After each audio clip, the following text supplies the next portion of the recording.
So welcome, friends, to our meditation time. I would invite you that wherever you are, physically located right now, just get comfortable. Just take a seat that feels good or lay down and stretch out nice and long. Or if you're just walking and moving around the house, maybe you just stand still where you are. But find a way that you can bring the body to some level of stillness. And as you do that, give your mind permission to follow. Give your mind permission to become still as well. It probably will not listen as well as the body does. It will test and test again. But when you come to a place of stillness, you're really just giving the whole you permission to be still. And maybe you close your eyes, maybe you focus on one spot that will help you to stay in the here and the now. But you kind of enter into this practice in a way that honors exactly what you need. And we do it through this commitment to stillness. We live really busy lives. We rush and we move throughout this world in ways that sometimes the idea of stillness almost sounds foreign or unfamiliar. But through this practice, the more that you do that, you actually practice it. It starts to feel like it's your natural default. First, your body begins to crave it, and then it begins to expect it, and then it just becomes a way of being. And you still move through the world and you still do all the things, but you do it from this beautiful sense of stillness. So let's work on cultivating that just a little bit today. So from wherever you are, seated, lying down, just whatever it looks like for you, let's take a slow breath in together. Until you can't take any more in. And then just as slowly, breathe it out. Don't rush the exhale. Slowly breathing in. And slowly breathing out. And one more time together, just a breath in. And a breath out. And let those 3 breaths just kind of usher you into a rhythm that feels good. And even as the body is moving physically with the breath, just keep cultivating this sense of stillness. We've been sitting this week with this teaching that's called Brahmacharya. We've talked about it in meditation. We've talked about it in class. We've just been sitting with this idea of our energy. What does our energy look and feel like? And then the $1 million question that we are all asking is, how do we get more? How do we get more so we can do more? But when we think about the idea of energy from the yogic perspective, from this concept of Brahmacharya, is teaching us to have the right attitude about our energy. Not to the point that we become lethargic and we just don't move for fear of using it all up, but that we begin to move through our life in the right way that honors our purpose,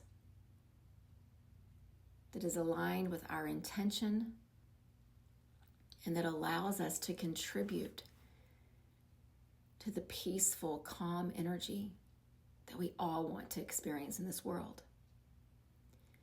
We know the world is rushing. We know the world is fast and ever-changing.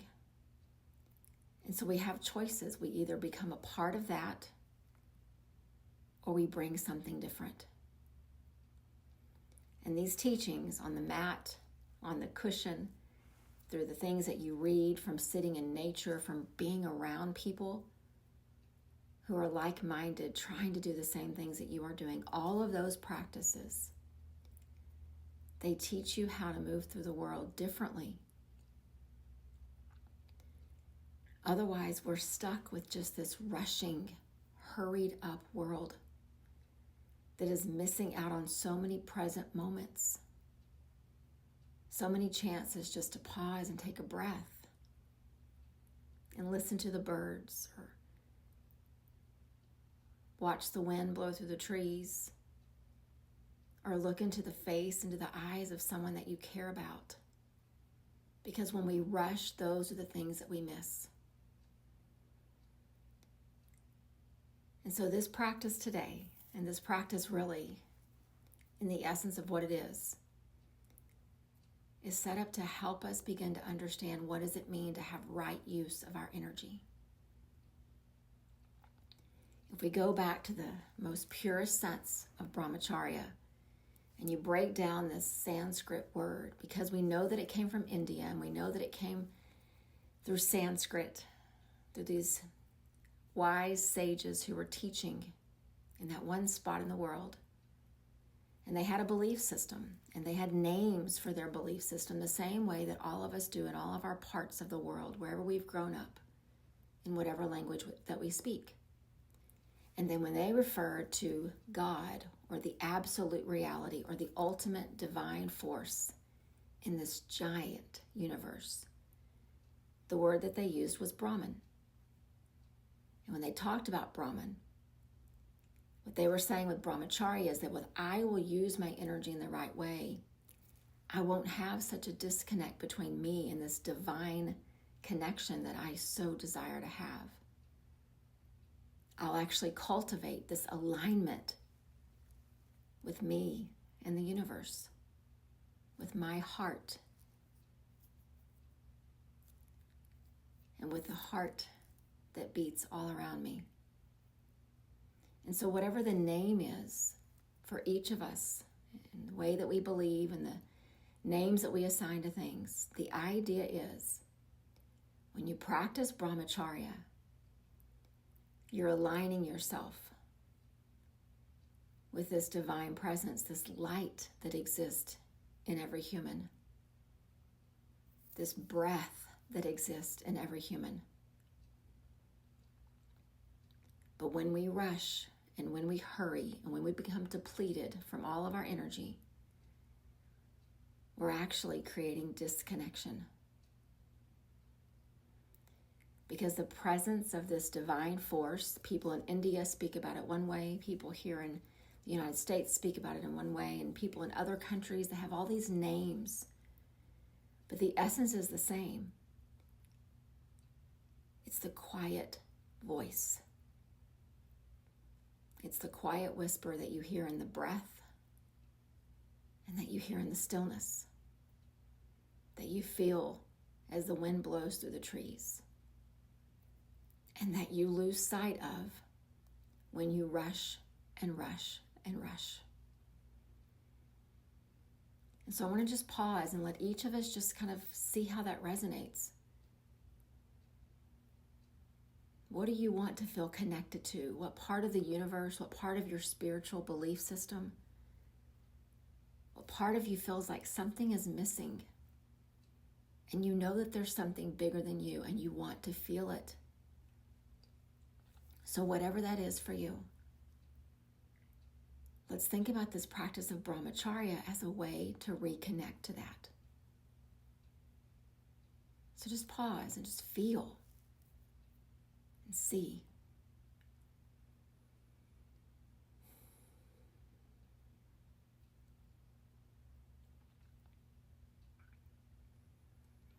And then I would also ask that we each think about who are the most important people in our lives that we want to feel connected to. Who are our people that we want to share our joys and our celebrations with, that we want to sit with through our challenges and our suffering? Who are the people that you want to stay connected to? And that you don't want to rush through that relationship. You don't want to miss the moments. See that as well.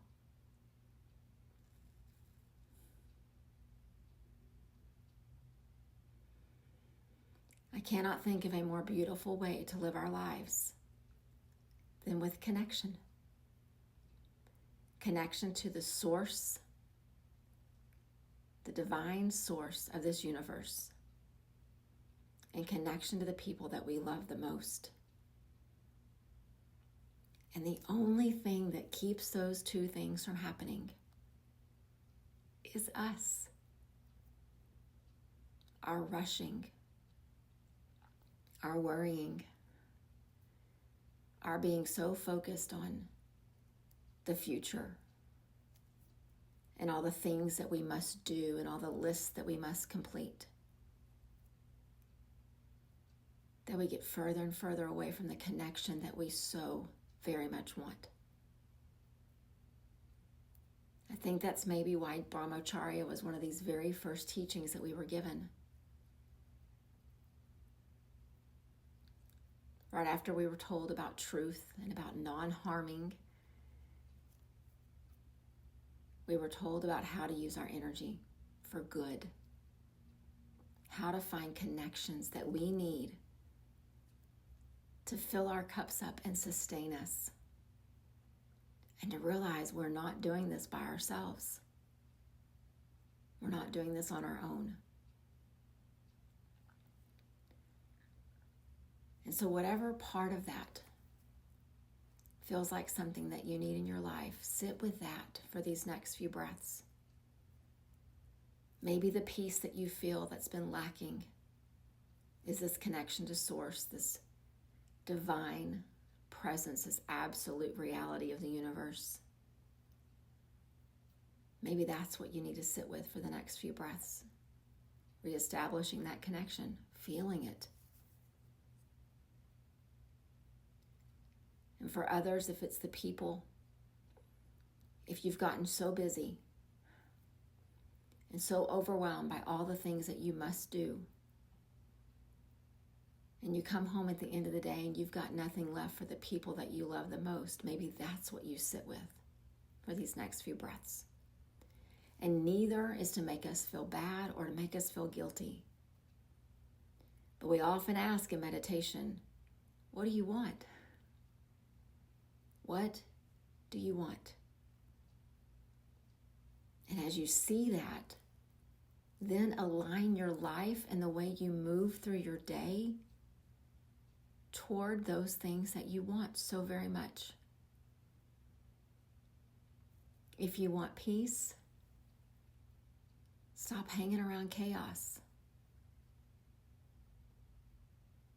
If you want compassion, stop listening to all the chatter of the world that is divisive and unkind.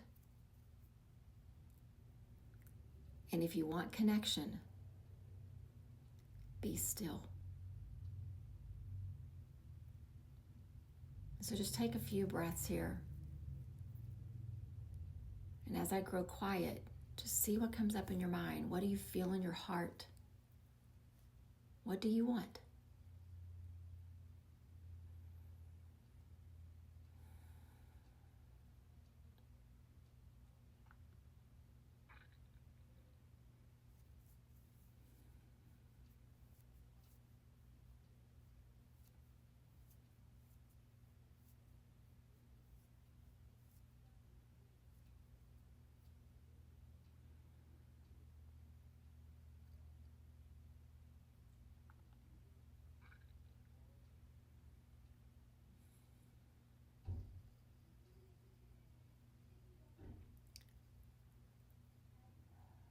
And as you continue just to pause right where you are,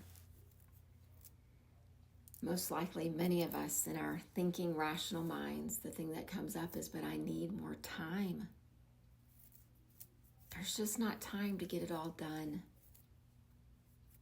and still invest in the things that I know that I want and know that I need. But what if we started to see time as what happens in this breath coming in and in this breath going out? And we begin to see our lives in these moments, breath by breath. It doesn't mean that we won't plan. It doesn't mean that we won't be responsible and do the things that we need to do. We will. But what if we began to train our hearts and our minds and our energy to truly take it one precious breath at a time? Look into the eyes of that person that you love and breathe in and see them. And breathe out such gratitude for that moment that you just took.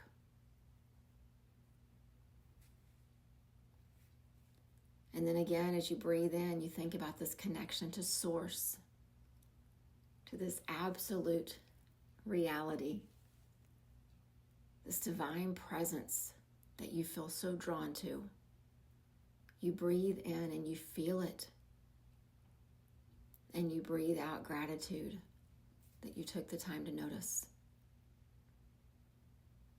We don't come to meditation and make commitments to do things for hours and hours and minutes. We come with a commitment to one breath at a time.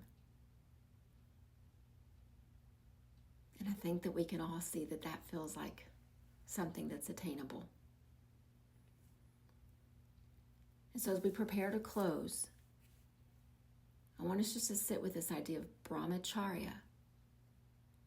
Even if you can't remember or say the Sanskrit word, just let it, the sound of it just kind of resonate and connect with you. Brahmacharya. Brahmacharya. I want to use my energy in a way that aligns with my purpose, that aligns with the deepest desires, longings in my heart. I commit to be still and to really cherish this life that I have one breath at a time. Sitting with this divine light, this presence, this spiritual connection that you have. Sitting with the people that you love the most. Let them be the ones that get the best parts of your energy, not the rest of the world. Brahmacharya. I've translated this over the years in my own way of thinking that when we are established in Brahmacharya, our lives are vibrant. They are filled with life. They are filled with light. And our energy flows in the way that aligns to our purpose. Let that be what you sit with in the coming days. One breath at a time. Namaste.